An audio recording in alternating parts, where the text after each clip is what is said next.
Eu não sou um cara religioso, mas naquele dia eu tive que rezar para os imortais. Pois eu encontrei com o povo de Edengar. E eles nem deram carga com aqueles cavalos todos, não. Eles nem precisavam. Eles já sabiam que era o nosso fim. Bem-vindos a Mistar, o mundo esquecido de Dungeons & Dragons, um dos cenários mais fantásticos de RPG de mesa. E hoje no nosso episódio 18 da grande série sobre os Gazetteers, que são os livros que contam sobre Mistar, nós vamos para o povo mongol. Gengis Khan, Kublai Khan, da vida real, passado para a fantasia, né, que é a tradição de Mistar, pegar o mundo real e botar na fantasia, na forma dos clãs de Edengar, né, os Khanatos de Edengar.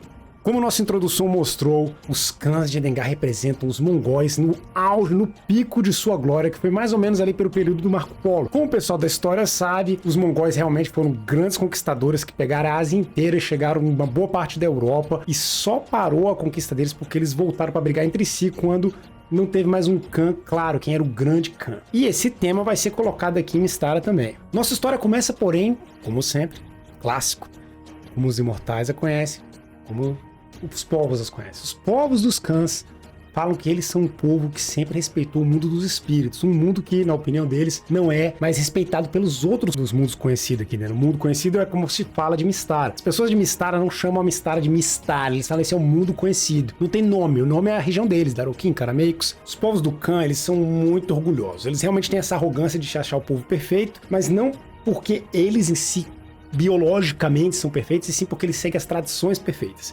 E qualquer um que seguisse essas tradições com eles, ou que aparente seguir tradições semelhantes, são considerados, vocês estão na mesma linha que a gente, então podem fazer parte. Um bom exemplo, curiosamente, são os anões do Lar de Pedra, Rock Romulus. Como os Khans se descrevem em sua história, eles sempre seguiram os caminhos dos espíritos, que são caminhos muito antigos, onde eles têm que praticamente ver como um com seus cavalos, seguindo aonde os cavalos precisarem de comida, e eles seguem junto. E se caso tem alguém nesse local, infelizmente vai ter que ter um conflito para ver quem vai ficar. E é assim o caminho da vida. Portanto, todos, homens e mulheres, são treinados na arte da guerra, na arte de se transportar de um lugar para o outro em 0 segundos. Em meia hora, qualquer yurt, que é o nome daquelas grandes tendas deles, já está desmontada e já pode ser levada para longe. Isso aqui, galera, mostra a corte do Golden Khan, do Khan Dourado, quando ele está próximo ao rio. Por que eu falo quando? Porque isso aqui é só temporário. Todas essas yurts aqui, ó, dá para serem desfeitas, desmontadas em meia hora cada e rapidinho. Isso aqui, tudo, essa galera toda já tá, ó, na estrada. E eles se organizam dessa forma, nessas tribos e das tribos dos Khans que têm controle sobre uma região só. Essa parte cultural eu vou entrar em detalhe depois, porque do ponto de vista histórico, para eles é mais ou menos isso, uma sucessão de grandes Khans que tentaram juntar eles e aí resultado eles atacarem o resto do planeta, ou eles brigando entre si ali pelos territórios para poder ter o que comer. Agora, eles são realmente muito violentos. No próprio livro eles descrevem que, por exemplo, quando um Khan vence uma outra tribo que estava lá numa área, mata todos que sejam mais altos que a roda de uma carroça. Uau, sacou? É, sanguinários eles. E por que eles são tão sanguinários? Agora que é interessante contar como os imortais conhecem a história deles. Galera que acompanha nossos vídeos sabe que a gente apresentou os Orcs de Tar. Representam o povo humanoide que vem lá das Homem-Esfera e é lá no passado de Mystara, antes da grande chuva de fogo que detonou tudo. E esse povo são os povos meio que sem uma cultura própria, com exceção dessa cultura da brutalidade, da selvageria tribal, para ter comando sobre regiões, para sobreviver. E foi essa cultura que foi passada para os povos de Edengar, que na verdade, originalmente era um povo pacífico. Os povos de Edengar eram um povo que vivia lá nas regiões, nas laterais do grande império de Blackmoor, antes que aconteceu a grande chuva de fogo que detonou tudo. Quando aconteceu essa chuva, esse povo se viu obrigado a sair das regiões, à medida que o clima ia alucinando, tempestades, o que era frio foi quente, o que era quente ficou frio. E no que eles foram procurando regiões, eles acharam uma grande prairie, né, um planalto ali, cheio de gramados, lugares que eles podiam viver tranquilamente. Que coisa linda, né? Linda até aparecer o rei Lorc. Lorc, como a galera viu no jogo Gazetteer de Orcs de Tar, foi um dos grandes reis, depois, né, imortais e tal, dos Orcs. Esse cara saiu limando todo mundo ali naquela região, inclusive o povo de Edengar, só que aconteceu uma coisa curiosa.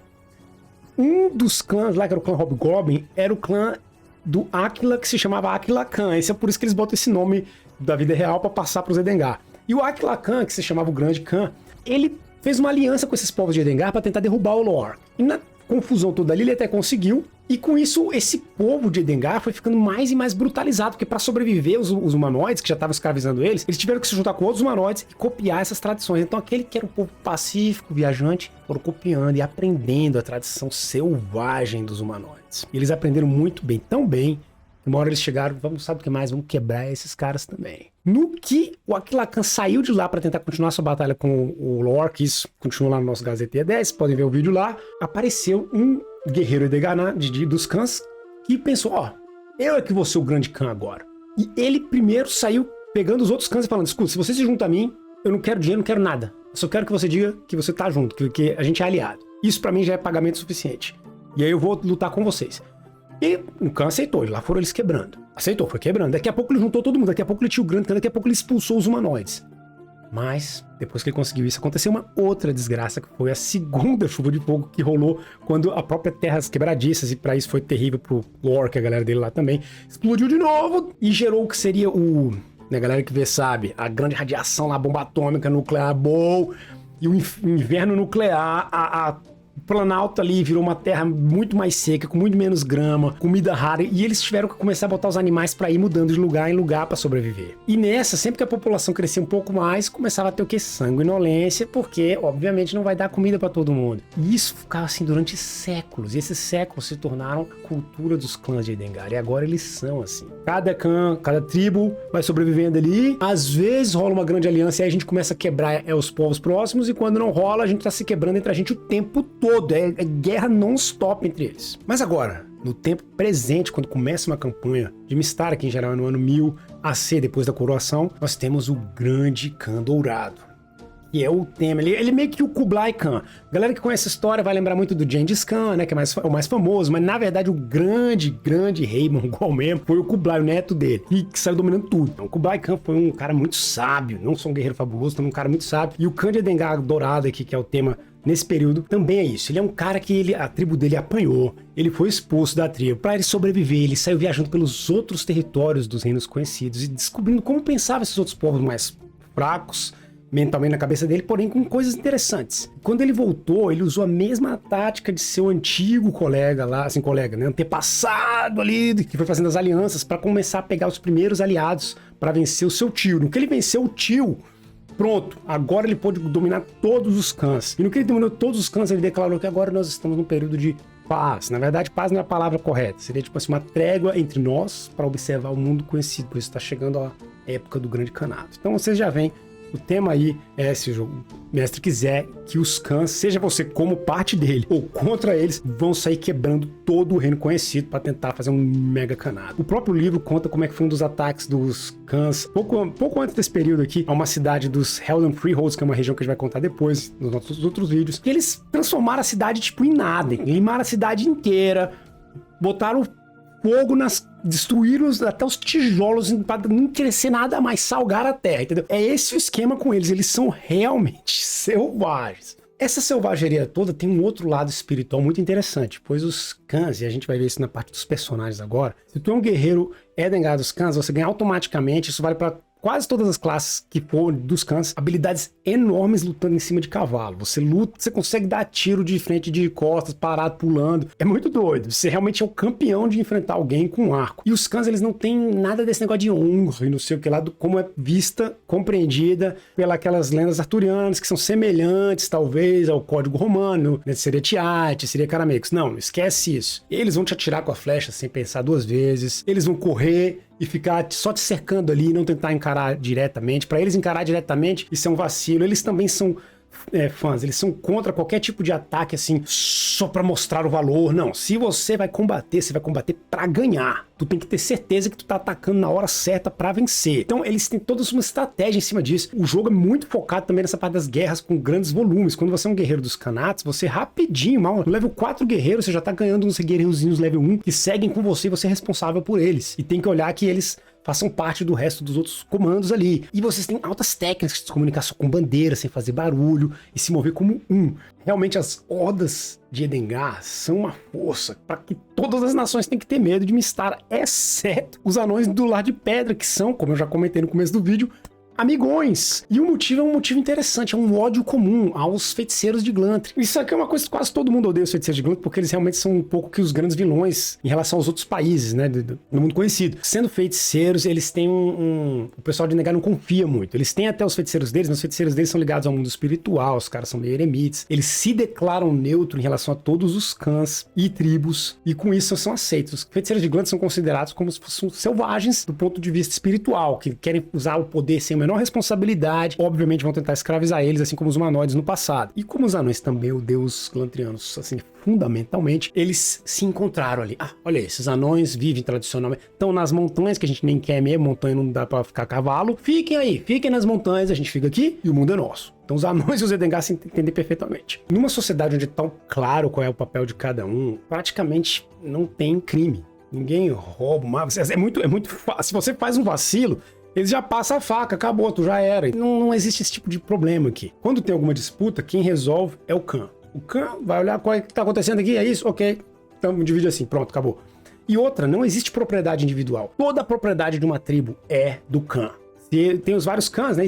E, obviamente, indiretamente, tudo pertence ao Golden Khan, né? O clã dourado. O clã, na sua tribo, como ele tem tudo, cada uma das famílias, o que eles produzem, eles no final do ano vão dar pro clã. E o clã vai olhar aquilo ali e ver a família que produziu mais e vai fazer tipo uma lista, né? Um ranking. Ah, quem é que foi mais produtivo, quem foi menos, quem tem mais cavalos, nasceu mais cavalo e gente. Cavalo e gente é quase que a mesma coisa, tá? Todas as leis, se você tratar mal um cavalo, é pena de morte entre os clãs. O clã vai decidir, ok, essa família foi a mais legal, ó, vocês ganham isso aqui de comida, vocês recebem mais esses aqui cavalo. Rola uma redistribuição da produção anual através do clã. O pessoal indiretamente recebe depois de novo as suas coisas. No fundo é tudo do clã, mas naquela hora, ah não, você recebeu agora de vocês, eu tô distribuindo, o clã tem esse poder. Isso faz com que as famílias tentem sempre se competir ali pra produzir mais, pra ser quem vai estar no primeiro ranking quando o clã for fazer a distribuição de coisas. O pessoal de Endengar, como eles são tão ligados a essas tradições milenares deles, eles têm uma roupa bem tradicional, super eficiente, feita pra poder eles já montarem nos cavalos deles com as suas flechas e vazarem, voltarem. Eles tentam se manter sempre com uma certa higienização contra os problemas típicos dessa vida deles, então eles passam lá umas gorduras.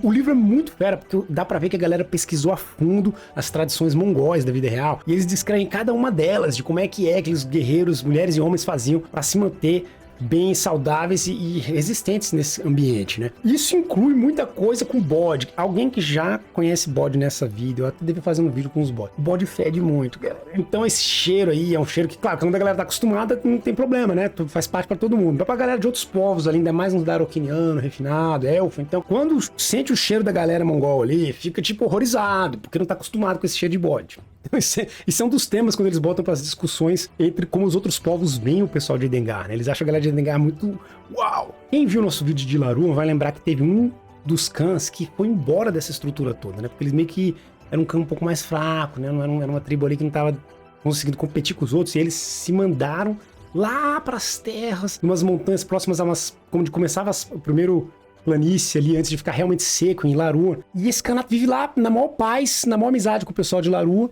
e é um pouco por fora dessa estrutura. Porque os clãs têm um pouco disso de querer estar observando como é que tá acontecendo as coisas nos outros lugares. Então, vários deles, às vezes, vão viajar ou emigrar para regiões vizinhas, como a região do pessoal dos Reinos do Norte, ou até para Glantr, se infiltrando ali. Mas, ultimamente, é até proibido em Glantr qualquer um que tenha descendência desse cara. Apesar de que um dos grandes feiticeiros de Glantr tem descendência direta dos Edengares. A fé dos Edengares é muito interessante. Os Edengares, eles acreditam na Grande Yurt. Yurt é o nome dessas casas deles. E agora eu vou contar uma lenda maravilhosa para vocês. Eles têm no livro aqui uma das chefes espirituais deles falando que o mundo é obviamente uma Yurt gigante. O mundo, na verdade, é o que eles chamam de a Grande Yurt. Porque quando é de noite, o que a gente vê? Olha, quando a sua Yurt está de noite, tem uns buraquinhos nela, passa uma luzinha. São as estrelas. É a mesma coisa, estrelas são só buracos na Grande Yurt. O sol nada mais é do que um dos imortais passando ali com uma grande lanterna, e de vez em quando ele acende uma velinha que fica um tempo, essa vela ele faz a cada 28 dias, que é a lua.